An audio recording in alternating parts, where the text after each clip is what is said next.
Welcome to the Better Angels podcast, a new way of talking politics. I'm Ciaran O'Connor. And I'm John Wood Jr.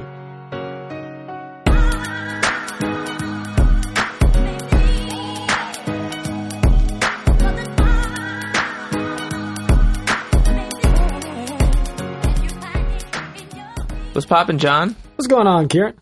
We had a good guest today, didn't we? Yeah, we did. Mr. Bill Kristol. Bill was a lot of fun to talk to. We kept it short and sweet.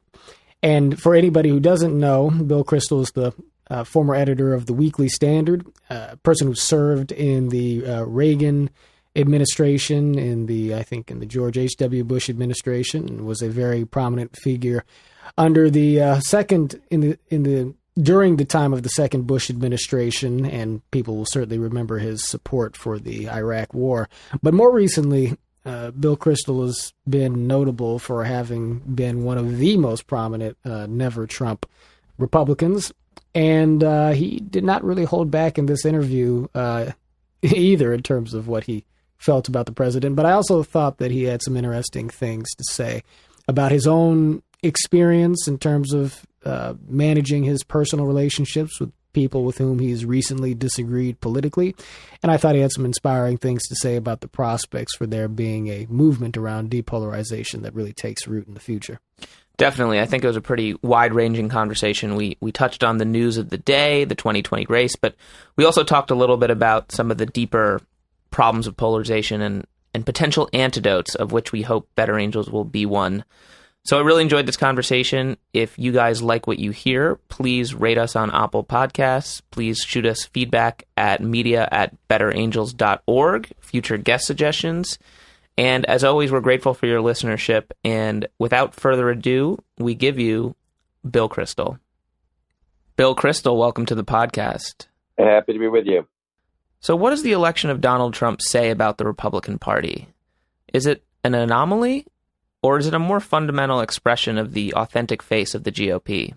I think it's more of a transformation. I mean, every party has underlying, things in its composition that aren't so attractive. And one job of party leaders, you can call them elites, but, is to actually repress those things. And that, people have done that in both parties over the years. And I would say the Republican Party's done a pretty good job of it, actually, on the whole. I have no problem defending McCain and Romney and Bush and Reagan and Dole and all of our presidential nominees. And, the stuff that's popped up has been mostly fought by a lot of my friends and I. And, we got Buchanan was defeated in the Republican Party and Ron Paul was defeated.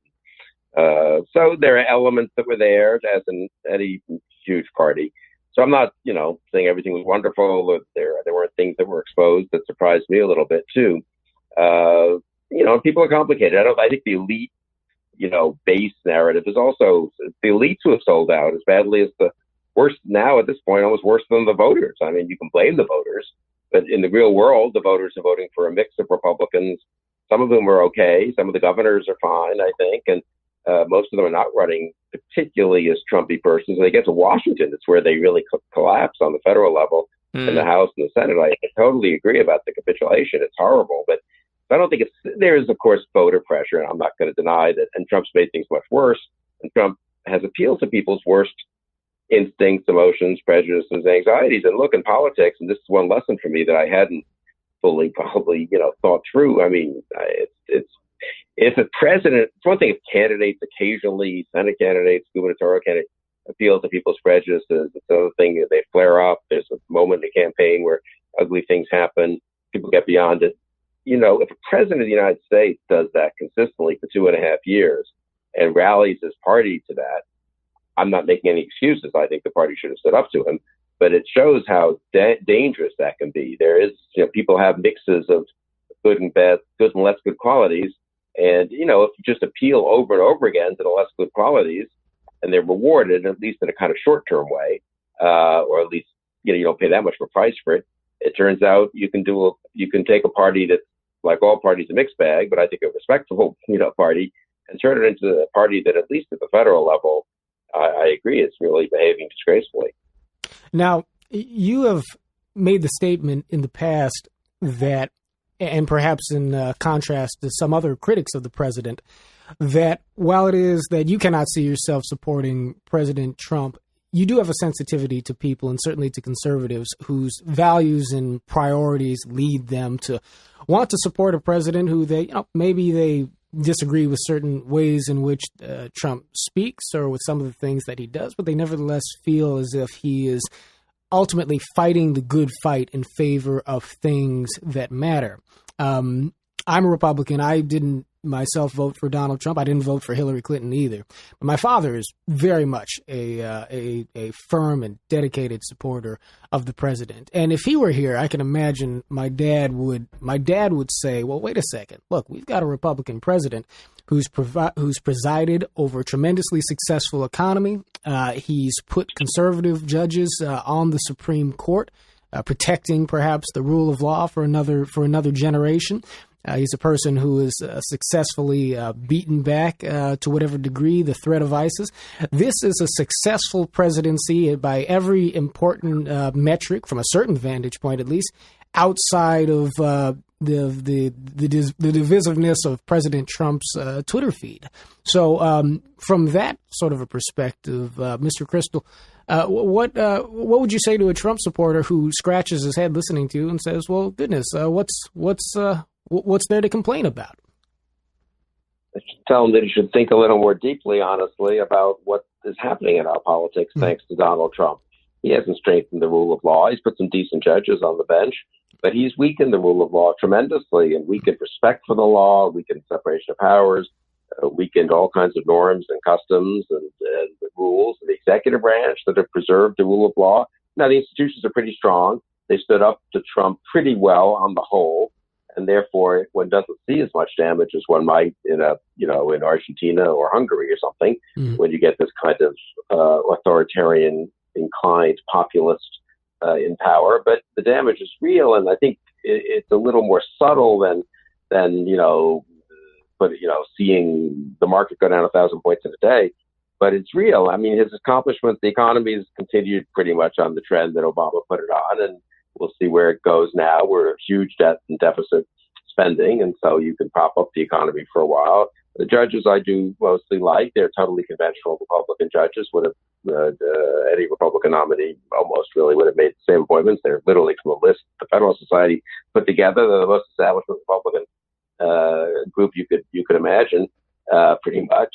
The way in which Trump has fought for them has occasionally been unconventional, but in foreign policy, I think he's been a disaster. We haven't seen the effects of the disaster yet fully, but I mean, I'm very worried about our alliance structures and just the normalization of the dealing with horrible dictators like Kim Jong-un and stuff is just really extraordinary. So I don't buy the argument that he's been a successful or a good president. I don't think he's accomplished much in the way of conservative goals. He hasn't cut government much. He certainly hasn't strengthened limited government. We have much more of a sense that the president snaps his fingers and tells corporations, hey, I want you to open that plant there. And they're scared of taking him on, so they do so. I think you're paying for whatever limited positive achievements there are. We're paying just a huge and inordinate price and damage to the overall health of our political system. And so if Donald Trump does lose the presidency in 2020, what do you think is going to happen to the Republican Party? I obviously don't know. I mean, I think, people like me would, if he's renominated, I won't support him, but I suppose I might. Then I'd have to decide, am I still in the fight for the party, or is the party, having nominated him twice in a row, kind of hopeless? I think the reason I've stayed with the party, it's not just nostalgia, it's not just stubbornness. It's not even particularly dislike of the Democrats, who I have a mixed view of, and have always, frankly. I mean, I'm not some wild partisan, but I think it would be bad for the country to let one of the two major parties slide down this road towards a kind of authoritarian populist nativism. And to the degree that there's some chance of getting it back, it's worth the fight. Now, I don't know what that chance will be, and that's a judgment call. And I have friends who've made the call that it's already too late and have left the party. I have other friends who've made the call that I'm overstating the problem, and there are ways to kind of work around Trump, and I shouldn't be, there's no need to go into absolute opposition to him. I guess I'm in between those two groups a little bit, perhaps. Mm-hmm. But I mean, look, that's a tough call. I mean, in real time, in the real world, these things are not obvious, I think.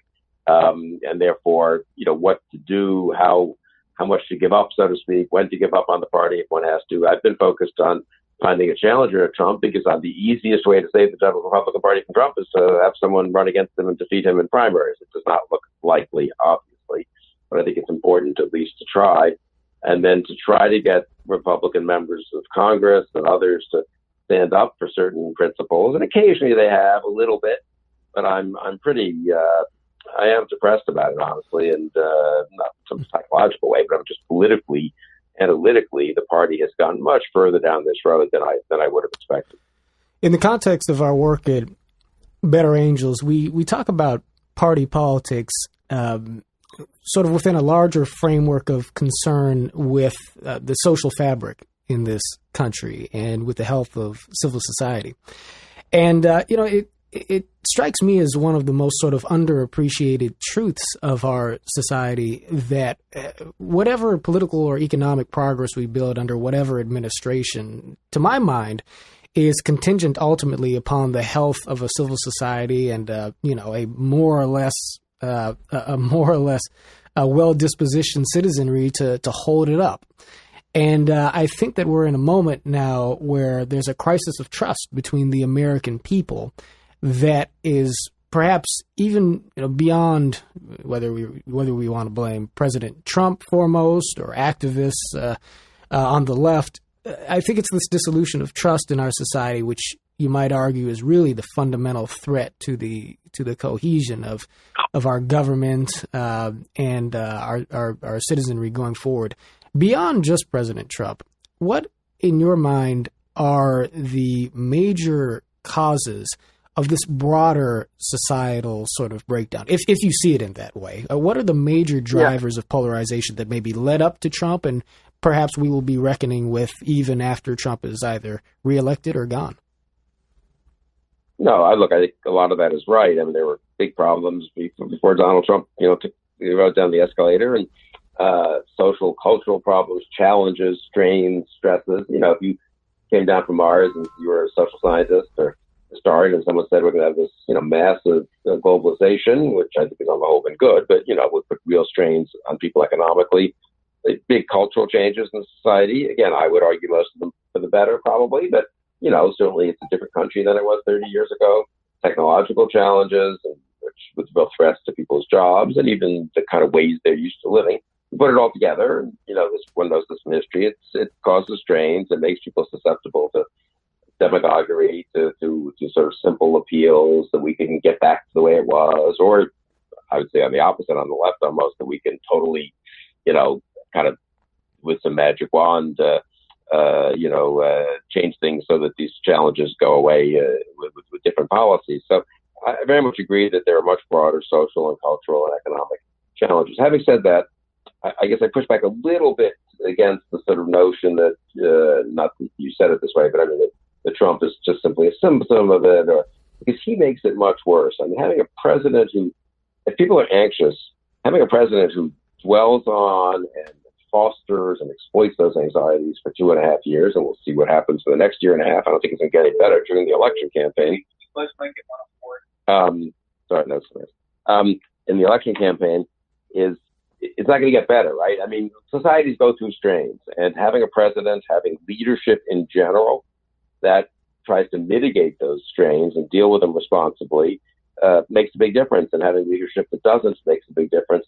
I would say politically, the polarization, the hyperpolarization, which has gone on for quite a while now under, when both parties have been involved in it, that kind of tit-for-tat way in some ways, makes it also harder to deal with. You have people trying to work things out, and, if citizens can look up and see, well, there are people in both parties that I respect, and they seem to be trying to work together. They have some pretty big differences on some things.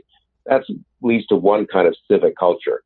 If people look up and it's entirely tribalist, it's entirely rallying one way or the other, it's entirely denigrating the motives of the other party, that leads in a very different way. And we could all look at our favorite examples of when things began to go off the rails and when things went further off the rails.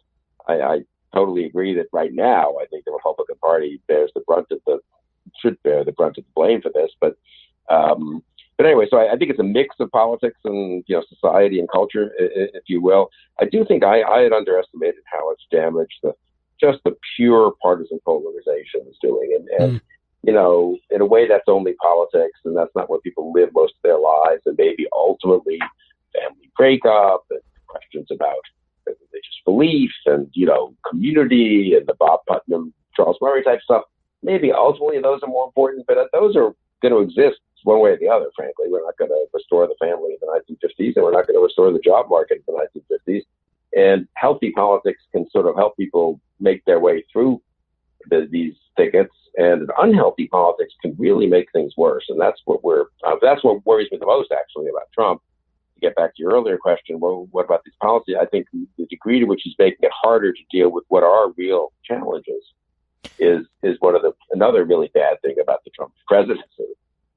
And as we think about potential antidotes to polarization, keeping in mind that politics is increasingly tied to people's sense of identity, what do you think, if any, are some of the values that can meaningfully unite Americans across ideological difference? Are there elements of shared American identity that can be strengthened, that can transcend the polarization we see in Washington?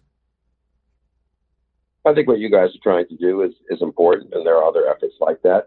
I do think that getting out of Washington is helpful because, my impression is one goes around the country, states and localities, it doesn't feel quite the way Washington feels. There are actual city governments where people don't vote on a party line basis on every effort to improve transportation or the schools or, where to build a new community center. And even at the state level, one sees much more of what I would call normal governance.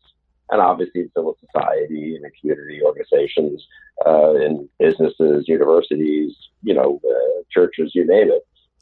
One sees a lot of, one has a different feeling.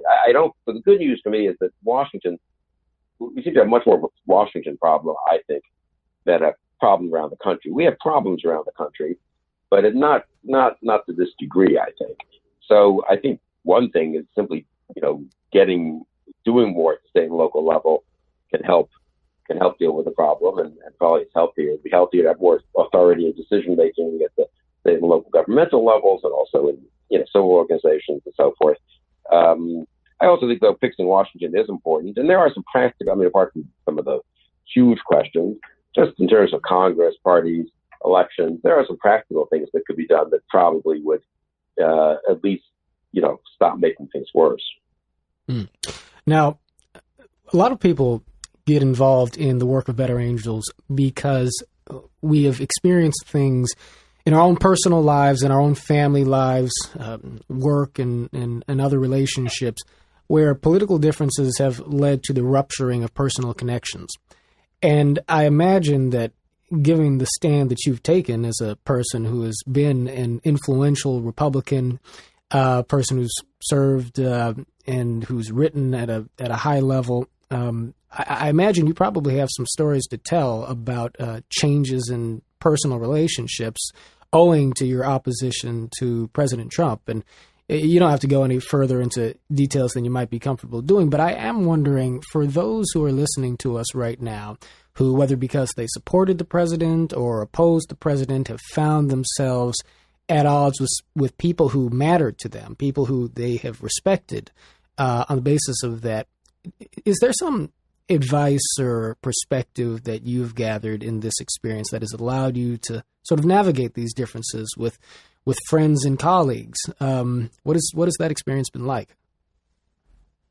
No, it's a good question, and I've had my experience that has her own, obviously, and so much depends on one's own background and circumstances and the communities in which one moves.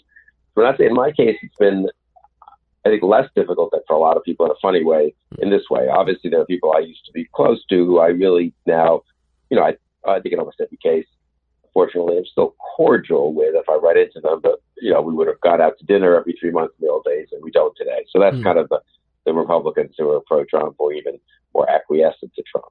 I find that it's important to remain civil there as much as possible, though, tempers can get heated, obviously, as you all know, when one gets in those conversations. On the other hand, there are people I wouldn't have spent much time with who I now spend more time with, centrists, Democrats, liberals, who it turns out, in this moment, we have more in common than we might have had 4 or 5 years ago. And maybe I think there's some of this going on, too. It turns out we've always had a little more in common than we realized. it was sort of fun being in partisan politics when the stakes didn't seem that high. They were high. It was about elections. It was about policies. But, it was kind of, interesting debates and arguments.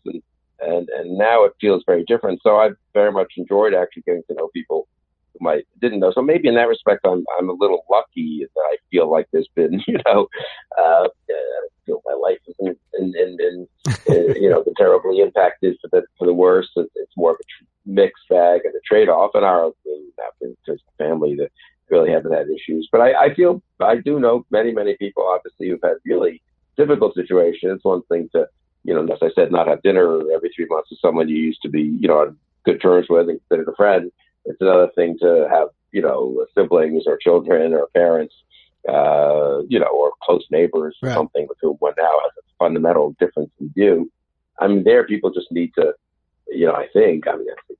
dial it down and find things they can agree on, they can work on, they can enjoy together, whether it's sports or music or, or just local, all kinds of a million other things people do.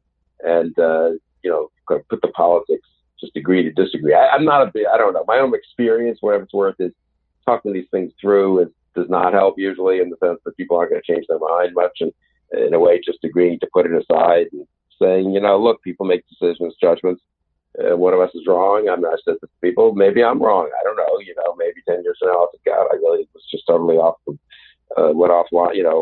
deep end or made a misjudgment here about what the actual effect of Trump was. And I just misunderstood the situation. But I'm not going to really change my mind, now based on a 20-minute conversation with anyone. He or she's not going to change his or her mind now based on a 20-minute conversation with me. So maybe we're just better off, enjoying the many, many other aspects of American life. I think it's a good reminder of why we're lucky to live in a country where government and politics is somewhat limited. Maybe it should be more limited. And there's a lot to do that isn't entirely controlled by or driven by day-to-day politics. Definitely. I mean, I sort of felt that way watching Wimbledon. I think sports are something that can really unite people where, you're rooting for a team, but ultimately you're watching the game and you want it to be a level playing field. You're not trying to blow up your opponent's tour bus. You're trying to beat them on the court. One other question. I felt that way. The Wimbledon thing was a good example. Of course, I would have felt that way about the U.S. women's soccer team, which is sort of a wonderful story, except that then became politicized too, like so many things do these days. So. Yeah, indeed. Well, and in thinking about the Democrats, who among the Democratic presidential contenders has impressed you the most, and who has disappointed you? It's a good. I don't really trust my judgment here because they're running for a nomination of a party that I haven't been a part of, and I don't think I have such a great feel for it. You have to discount a certain amount of what happens. I guess generally speaking, here I'll be different, I think, from some Republicans and conservatives. I haven't been terribly disappointed or upset by the Democratic primary race. If anything, it seems to me, we're speaking here in mid-July, the first 6 months of 2019, for me, the biggest story has been that Bernie Sanders hasn't done particularly well. And I don't have anything personal against Bernie Sanders, but I think his policies would be the hardest to sell to the public and B, actually would do damage. So, from my point of view, hoping for a more centrist Democratic nominee, that actually has been striking. Now, Elizabeth Warren has been the person who's probably, kind of come up as Sanders has come down. Some of my friends consider her kind of beyond the pale. I'm not so sure about that. She strikes me, I don't agree with her on lots of things, but she strikes me as someone who was kind of committed to the tradition, more or less to the traditions of American liberal democracy. And I don't, so for now, at least I'm not too alarmed about her. I am, it'd be nice to have some fresh faces. I just think according to the country, we've got this president who's in his 70s, and obviously the last race we had, Hillary Clinton against Donald Trump, was the oldest pair of candidates. They weren't individually the oldest. Dole was a little older, I think, in Reagan in second term, but together, you know what I mean? And now it looks like if you got Sanders or Biden or Warren, you'd have that again, two 70-year-olds running. It's kind of a little crazy, it seems to be, in this day and age. And so I've been encouraged by some of the younger candidates. I'm impressed by some of them, Buttigieg probably more than any other. But even some of the ones who've gotten so little attention and aren't going to make it, and they'll drop out presumably with 1%, are pretty impressive. And so I don't look at it and get depressed about the future of American politics.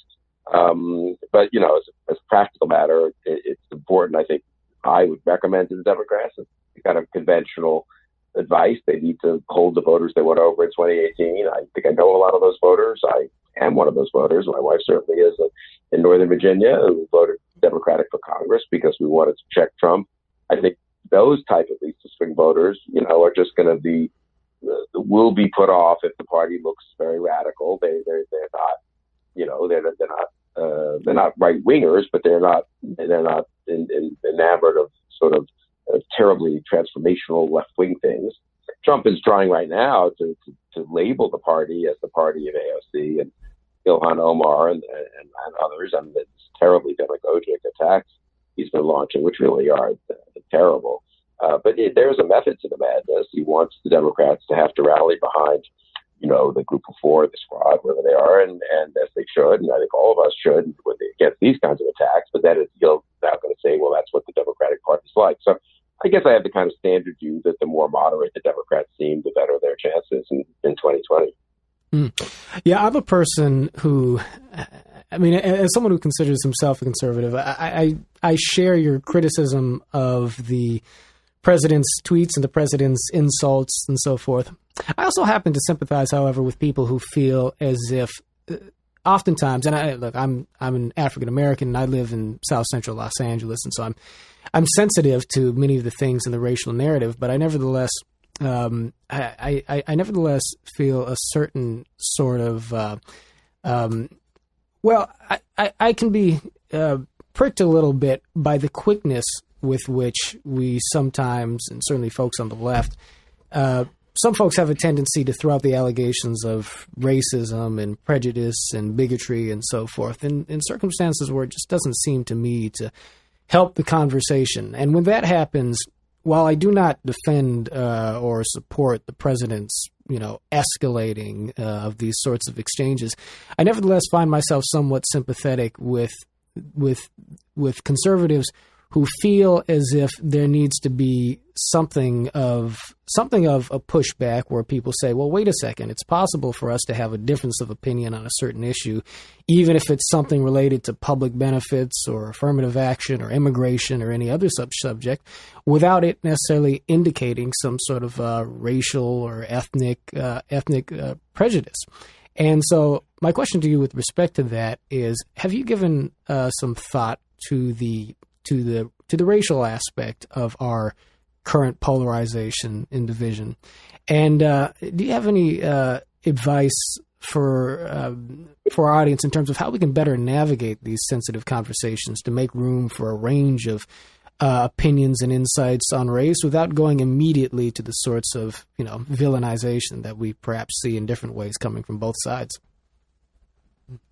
And I very much agree with most of what you said. And I mean, I myself have had this, defended Charles Murray, who's a friend of mine at the American Enterprise Institute, Harvey Mansfield at Harvard, and people who I think have totally unjustly been accused of racial bigotry or of saying things that they shouldn't, that are inappropriate. I think universities in particular that are of this. And there has been a sort of, I don't know, now, especially with social media, I think, it's a sort of gotcha moment where everyone wants to find offense. Having said that, I think it's also extremely important to speak up when there really are things that are offensive and shouldn't be said, especially by major public figures. One thing if some kid somewhere says something, it's unfortunate, but and I do think when major figures start to say it, it sort of normalizes it for the rest of the country. So I mean, if you had predicted to me, honestly, I guess I have a very conventional view. I grew up in New York in the 60s and late 50s and 60s, and went to good school, Ivy League schools and all that, so I have a kind of sheltered life. I'll take that point, but came to Washington and taught a little bit. But I thought, and I do think, actual real race relations in this country, as John Lewis said on the floor of the House yesterday, have gotten a lot better. I mean, it's, when you think what it was like in the days of segregation or in the riots or even as late as the, 70s and 80s, 90s even, compared to today, in terms of when I look at my kids, the kind of routine integration that they experience, I think, the diversity they see around them, the ease with which they navigate that and don't think actually much about it, is what I would say, which I think is good. I mean, not everyone, some people want to have more emphasis on people, cherishing their differences, and that's fine too, I suppose. But anyway, so I've been a little astounded at the backsliding, if that's the right word, in terms of, or apparent, maybe it's not real, but the sense of grievance on both sides. And over the last decade or so, I would have thought President Obama, I wasn't for him, but I said, like everyone else did, I think, in 21. Well, you know what? I think McCain, I agree with McCain on foreign policy. I agree with McCain on a lot of issues more than President Obama, but at least this is really going to be good for race relations, which is a terrible, legacy that we have. Not just a legacy, something we have to grapple with in the present.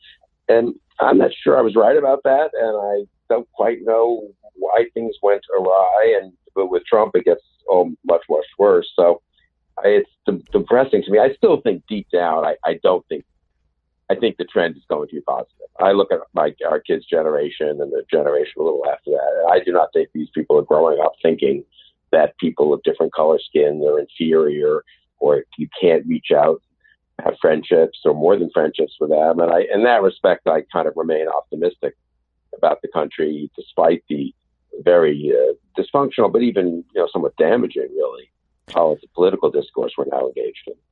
You mentioned foreign policy. I think one of the things that's been most disturbing to me has been President Trump's embrace of dictators and authoritarian leaders, from Duterte in the Philippines to hosting Viktor Orban at the White House.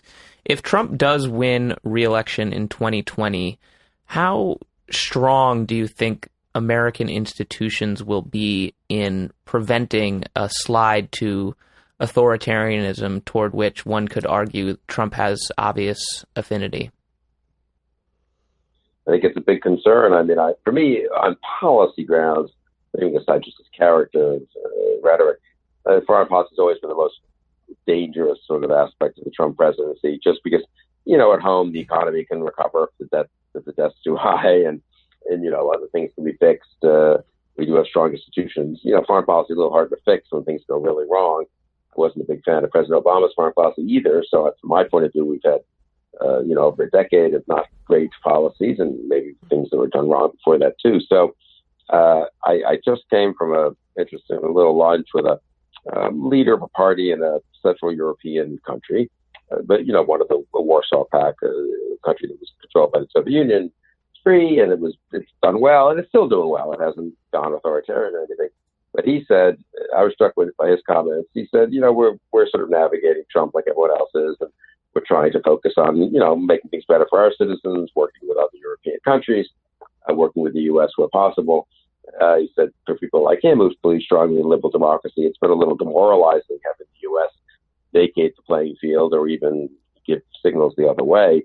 But he made very strongly the point about 4 years versus 8 years. Another year and a half, we'll kind of maneuver through it, and then we can deal with a U.S. that will perhaps, at least in part, resume its more traditional role.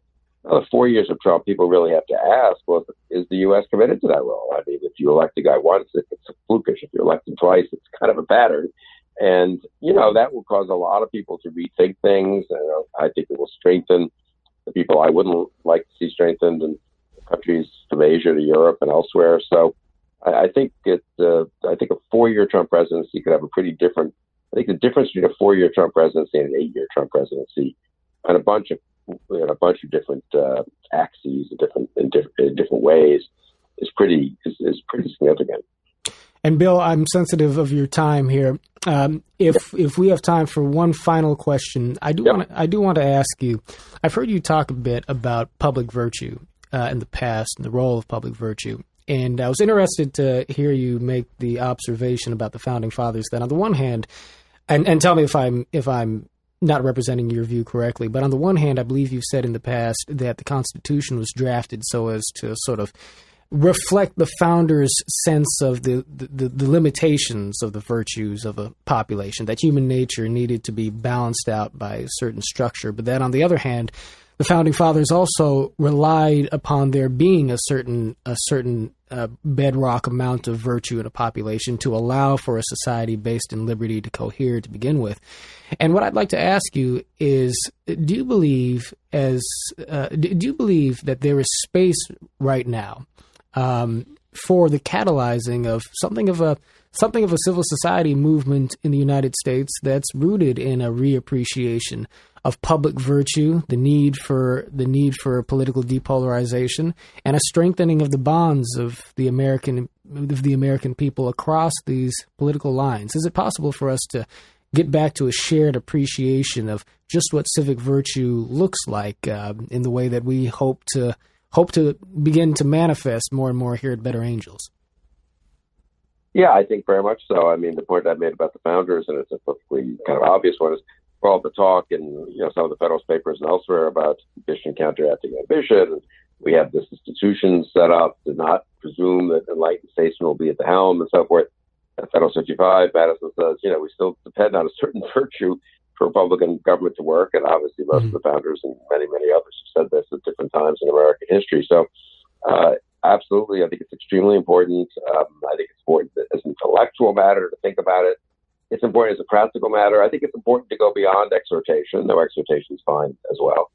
To really think, as I think you guys try to do, structurally about, well, what are we doing that's making it either easier or harder for people to engage in a civically responsible way. I also think it's important, the times I've pushed back on this over my, 3 decades in Washington, it's important not to be utopian about it or, sort of assume that everyone's suddenly going to become a wonderful human being who's going to 24/7 be concerned about his neighbors and never be selfish and never be short-sighted and never be mean-spirited. That's not the point. I mean, the point is, can you go from a system that doesn't really educate people much in civic spirit and public virtue, and that doesn't give them any opportunities perhaps to exercise those muscles, to a system that, makes it easier for more people rather than fewer to move in that direction. It's not a 100% black and white thing.